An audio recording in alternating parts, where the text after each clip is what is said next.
요즘 경제 상황이 참 어렵습니다. 많은 분이 힘들어하고 계시죠. 그런데 이상한 점이 있습니다. 혹시 이런 생각 해보셨나요? 보수 정권 때마다 경제가 안 좋다. 이런 말이 자주 들립니다. 단순한 기분 탓일까요? 아니면 실제 통계가 그럴까요? 올해 들어 지표가 더 나빠졌죠. 수출은 줄고 환율은 오릅니다. 과거를 한번 돌아보겠습니다. 놀라운 패턴이 발견되거든요. 90년대 후반을 기억하시나요? 국가 부도 위기가 있었죠. 그때도 보수 정권이었습니다. 온 국민이 고통받았습니다. 2000년대 후반은 어땠을까요? 글로벌 금융위기가 터졌죠. 이때도 보수 정권 시기였습니다. 환율이 미친 듯이 치솟았죠. 최근 몇 년 전도 비슷합니다. 금리가 급등하고 자산이 폭락했죠. 부동산 거품이 꺼졌습니다. 역시 보수 정권 때 일어났죠. 이게 과연 우연일까요? 전문가들은 우연이라 합니다. 세계 경제 흐름 탓이라죠. 대외 변수가 나빴다고 합니다. 하지만 제 생각은 다릅니다. 이건 구조적인 문제입니다. 우연이 계속되면 필연입니다. 분명한 인과관계가 있습니다. 경제학자들의 말은 틀렸습니다. 그들은 본질을 외면합니다. 단순한 경기순환이 아닙니다. 정치와 심리의 결합입니다. 보수 정권이 무능해서일까요? 물론 정책 실패도 있습니다. 하지만 더 근본적인 이유가 있죠. 바로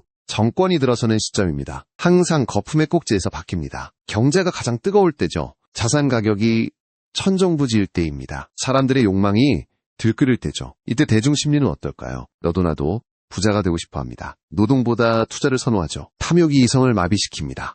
이런 시기에 선거가 열립니다. 사람들은 무엇을 원할까요? 더 큰 성장을 원하게 됩니다. 규제를 풀어달라고 요구하죠. 세금도 깎아달라고 아우성입니다. 내 자산이 더 오르길 바라니까요. 이때 보수 진영이 등장합니다. 그들의 구호는 매혹적입니다. 기업하기 좋은 나라를 만든다. 규제를 혁파하겠다고 하죠. 세금을 대폭 줄여주겠다고 합니다. 대중의 욕망을 정확히 찌릅니다. 사람들은 환호하며 투표합니다. 장밋빛 미래를 꿈꾸면서요. 나도 부자가 될 거라 믿습니다. 이게 비극의 시작입니다. 탐욕이 절정에 달했을 때입니다. 판단력이 흐려진 상태죠. 언론의 선동도 한몫합니다. 불안 심리를 자극하거든요. 진보 정권은 경제를 망친다. 이런 프레임을 씌웁니다. 세금 폭탄이라며 공격하죠. 대중은 쉽게 흔들립니다. 특히 50대, 60대 분들이 그렇죠. 자산 가치 하락을 두려워합니다. 10대, 20대도 마찬가지입니다. 계층 이동 사다리를 원하니까요. 그래서 보수 정권을 선택합니다. 약탈적 자본주의에 표를 던지죠. 하지만 시점이 너무 안 좋습니다. 이미 거품은 한계치거든요. 정권이 바뀌고 축배를 듭니다. 규제가 하나둘 풀리기 시작하죠. 부자 감세가 단행됩니다. 시장에 돈이 더 풀릴까요? 아니, 오히려 반대입니다. 이미 찰 만큼 찬 상태니까요. 이제 터질 일만 남은 겁니다. 글로벌 사이클도 꺾이기 시작하죠. 금리는 오를 수밖에 없습니다. 물가를 잡아야 하니까요. 유동성 잔치는 끝이 납니다. 그때부터 고통이 시작되죠. 무리하게 빚을 낸 사람들이 무너집니다. 영혼까지 끌어모은 20대, 30대입니다. 이들은 직격탄을 맞습니다. 자산 가격이 폭락하니까요. 보수 정권은 어떻게 대응할까요? 시장에 맡겨야 한다고 합니다. 적극적인 개입을 꺼립니다. 기업 지원에만 집중하죠. 부자들의 세금은 줄어듭니다. 하지만 서민 복지는 축소되죠. 낙수 효과를 주장합니다. 하지만 물은 아래로 흐르지 않죠. 대기업 꽃감만 채워집니다. 서민들의 지갑은 얇아지죠. 내수 경기가 얼어붙습니다. 악순환의 고리가 완성됩니다. 이게 바로 약탈적 자본주의입니다. 위기는 약자에게 가혹합니다. 강자는 헐값에 자산을 줍죠.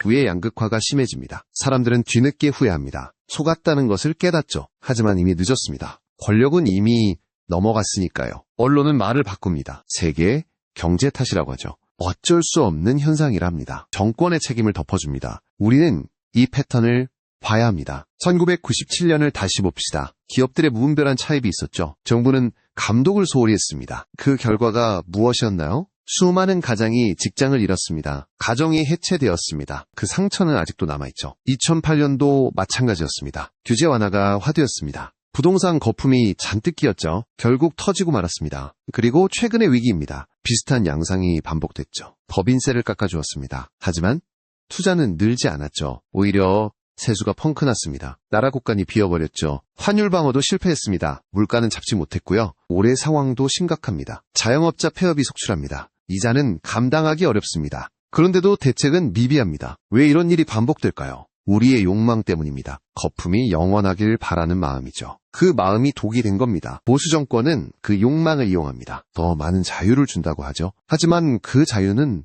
누구의 것일까요? 바로 거대 자본의 자유입니다. 노동자의 자유는 아닙니다. 소상공인의 자유도 아니죠. 해고가 쉬워지는 자유입니다. 골목상권이 침해받는 자유죠. 우리는 세뇌당했습니다. 성장이 최고라는 신화의 말이죠. 분배를 말하면 좌파라 합니다. 복지를 말하면 포퓰리즘이라 하죠.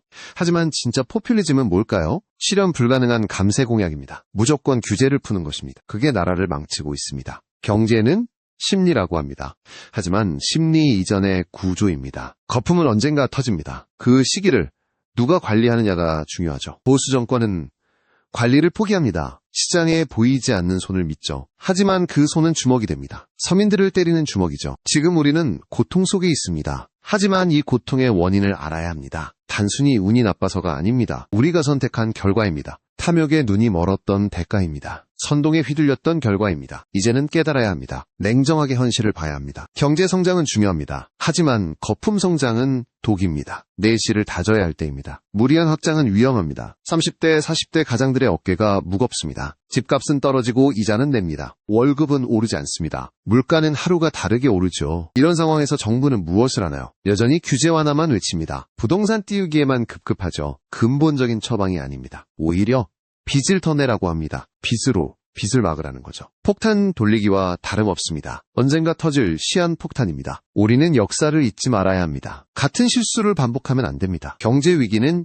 예고 없이 옵니다. 하지만 징조는 항상 있었습니다. 그 징조는 바로 과도한 욕망입니다. 그리고 그 욕망을 부추기는 정치죠. 이 둘이 만나면 위기가 옵니다. 필연적인 결과입니다. 이제 우리는 어떻게 해야 할까요? 이 욕망을 조금 내려놓아야 합니다. 현실을 직시해야 합니다. 달콤한 말에 속지 말아야 합니다. 언론의 보도를 비판적으로 보세요. 공포 마케팅에 속지 마세요. 누구를 위한 정책인지 따져보세요. 나를 위한 정책인지 말이죠. 대기업이 잘 되면 나도 잘 될까요? 그 믿음이 깨진 지 오래입니다. 낙수 효과는 없습니다. 분수 효과가 필요합니다. 아래에서부터 돈이 돌아야 합니다. 서민들의 지갑이 두꺼워져야 합니다. 그래야 경제가 살아납니다. 이게 건강한 자본주의입니다. 약탈적 자본주의를 배격해야 합니다. 사람이 먼저인 경제가 필요합니다. 숫자 노름에 속지 맙시다. 내 삶의 질이 중요합니다. 올해는 중요한 분기점입니다. 우리는 선택의 기로에 있습니다. 계속 속을 것인가 깨어날 것인가 여러분의 판단이 중요합니다. 더 이상 우연이라고 믿지 마세요. 패턴은 명확합니다. 원인은 우리의 선택에 있었습니다. 이제 그 고리를 끊어야 합니다. 현명한 시민이 되어야 합니다. 투표는 나의 미래를 결정합니다. 단순한 이미지가 아닙니다. 내 밥그릇이 달린 문제입니다. 다음 선거 때는 기억합시다. 호황의 끝에서 누구를 뽑았는지, 그리고 어떤 결과가 왔는지. 역사는 거짓말을 하지 않습니다. 지금의 고통을 잊지 마세요. 이 고통이 수업료가 되어야 합니다. 비싼 수업료를 치렀습니다. 이제는 달라져야 합니다. 경제를 보는 눈을 키웁시다. 선동에 흔들리지 않는 중심을 잡읍시다. 그것만이 우리를 지키는 길입니다. 내 가족을 지키는 길입니다. 위기는 반복되지만 막을 수 있습니다. 우리의 현명한 선택으로 말이죠. 더 나은 미래를 희망합니다. 함께 깨어 있읍시다. 오늘 이야기가 도움이 되셨나요? 불편한 진실일 수도 있습니다. 하지만 꼭 해야 할 이야기였습니다. 여러분의 생각은 어떠신가요? 댓글로 의견을 남겨주세요. 다양한 시각을 공유하고 싶습니다. 우리는 함께 답을 찾아야 합니다. 끝까지 시청해주셔서 감사합니다.